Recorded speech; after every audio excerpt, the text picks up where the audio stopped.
Esta história assustadora é sobre um trem fantasma que desapareceu no ar com todos os passageiros a bordo. Nunca mais foi encontrado, e o paradeiro desses passageiros ainda é um mistério. As autoridades não podiam acreditar como um trem inteiro poderia desaparecer sem deixar rastros. As investigações sobre esse misterioso desaparecimento não chegaram a nenhuma conclusão. Em 1911, uma empresa italiana pioneira na fabricação de trens chamada Zanetti, decidiu lançar um novo trem em uma linha recém-carregada para facilitar que os passageiros ricos viajassem pela beleza cênica da natureza através das montanhas da Lombardia. O luxo dos passageiros era a principal importância da empresa. Ao longo da viagem, os passageiros serão alimentados com alimentos e bebidas alcoólicas, e poderão apreciar a beleza cênica da natureza através de sua janela, desfrutando de suas refeições e bebidas. A rota do trem levaria o trem através do túnel da Lombardia, que tinha meia milha de comprimento. Este túnel passou a ser o túnel ferroviário mais longo construído naquele período. Considerando os passageiros alvo, o trem consistia em todas as comodidades de luxo mais recentes em seus ônibus. O trem em si era um trem totalmente novo, construído com todas as tecnologias mais recentes disponíveis naquela época. O trem estava pronto com todas as comodidades para o ensaio. O trem tinha 3 compartimentos luxuosamente projetados junto com uma máquina. Para fazer com que o ensaio fosse bem sucedido e grandioso e para promover e divulgar seu trem, a administração da Zanetti teve uma ideia inovadora. Eles selecionaram e convidaram 100 pessoas para serem os primeiros passageiros do trem que fará a prova. Eles estarão viajando gratuitamente da estação de partida até a estação final e estarão retornando à estação de partida. Durante a viagem, eles seriam alimentados com alimentos e bebidas alcoólicas no caminho. A ideia por trás desse pensamento era tornar o trem popular entre as pessoas ricas para que eles possam desfrutar de sua jornada e compartilhar suas experiências com outras pessoas, resultando em uma receita maior. Isso também serviria como meio de propaganda e promoção. Em 14 de julho de 1911, o trem partiu da estação de partida no horário com 100 passageiros convidados e 6 tripulantes, totalizando 106 passageiros. Os passageiros estavam saboreando suas refeições passando pela beleza cênica dos subúrbios montanhosos. Alguns estavam conversando e outros olhando pela janela. O trem estava passando pelas estações uma a uma. Os passageiros estavam gostando da viagem. As pessoas que estavam na estação acenaram com a passagem do trem. O trem parou na estação desejada e novamente começou sua jornada adiante. Durante a viagem, o trem chegou ao túnel Lombardi. O trem entrou neste túnel de meio quilômetro de comprimento. Muitas pessoas que estavam ao lado dos trilhos viram o trem indo em direção ao túnel. O trem entrou no túnel, mas nunca saiu do túnel do outro lado. A estação do outro lado esperava a chegada do trem, mas ele nunca chegou à estação. As pessoas na estação seguinte esperaram o suficiente pela chegada do trem, mas o trem estava longe de ser visto saindo do túnel. A administração da Zanetti Company ficou perplexa. Eles não foram capazes de entender o motivo. Uma investigação foi lançada para rastrear o trem perdido e descobrir as condições dos passageiros.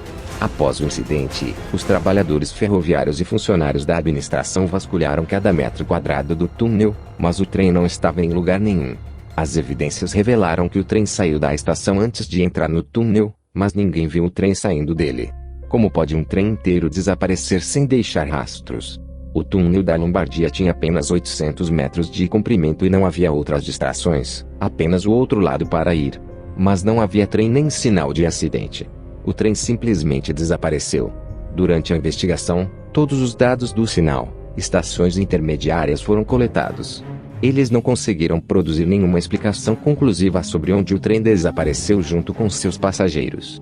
2 passageiros se adiantaram e afirmaram que faziam parte dos passageiros convidados do trem. A lista de passageiros também confirmou sua presença. Os 2 conseguiram pular do trem quando ele estava entrando no túnel.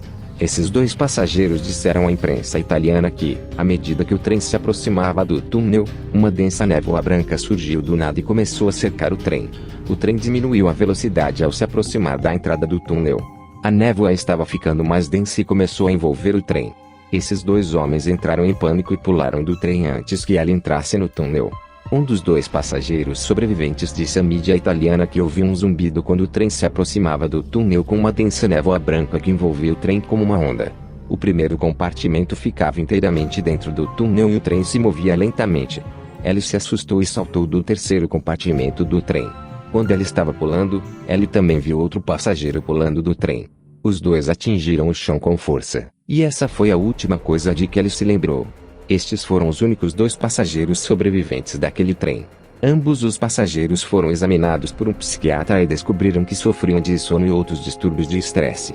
As informações de ambos os passageiros não forneceram nenhuma evidência de onde o trem está. Os funcionários decidiram fechar o túnel para o tráfego ferroviário. Durante a Segunda Guerra Mundial, este túnel foi bombardeado e fechado para sempre.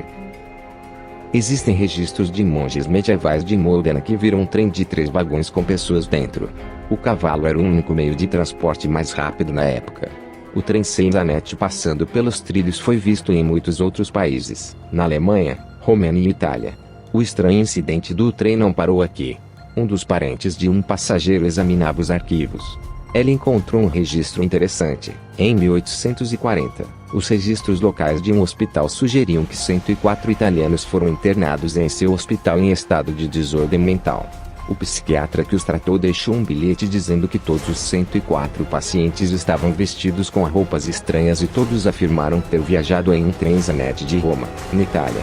O que surpreendeu a enfermeira e os médicos assistentes em 1840 é que eles não conseguiam entender como todas as pessoas internadas afirmavam a mesma coisa. Algumas das pessoas admitidas tinham uma caixa de cigarros com 1907 como a data de fabricação escrita nela. A caixa de cigarros ainda está preservada em um museu mexicano. Todos esses pacientes estavam se comportando de maneira estranha, então tratar médicos e enfermeiras não os levava a sério. Um trem que foi construído em 1911, transportando 106 passageiros, dos quais 2 passageiros saltaram fazendo a contagem para 104, chega a um hospital em um estado mentalmente desorganizado em 1840 alegando que eles são os passageiros do trem Zanetti. O psiquiatra não conseguiu apresentar nenhuma evidência conclusiva. Não houve mais registros dos pacientes. Em 29 de outubro de 1955, em uma pequena cidade chamada Zavalichi na Ucrânia, na antiga URSS, um sinaleiro de serviço viu um estranho trem antigo correndo lentamente nos trilhos. Ele verificou seu livro de horários a respeito de sua chegada, mas não encontrou nada. O trem tinha a mesma locomotiva Zanetti, sem ninguém na cabine do maquinista. Os 3 vagões do trem estavam todos trancados e as cortinas das janelas fechadas. O sinaleiro esfregou os olhos e não conseguiu acreditar de onde o trem vinha. Ele nunca tinha visto um trem assim antes. A descrição do trem fornecida por ele coincidia exatamente com a do trem Zanetti. É improvável que um sinaleiro na URSS soubesse alguma coisa sobre o trem Zanetti que foi perdido em 1911. O mesmo trem foi novamente localizado em 1991 perto da Crimeia. Embora o cientista não tenha conseguido uma explicação adequada, muitos acreditam que o trem e os passageiros entraram em uma viagem no tempo e subsequentemente se perderam no tempo. O trem vai aparecendo em épocas diferentes, fazendo esse desaparecimento e reaparecimento como um caso único de viagem no tempo sem evidências científicas e conclusivas.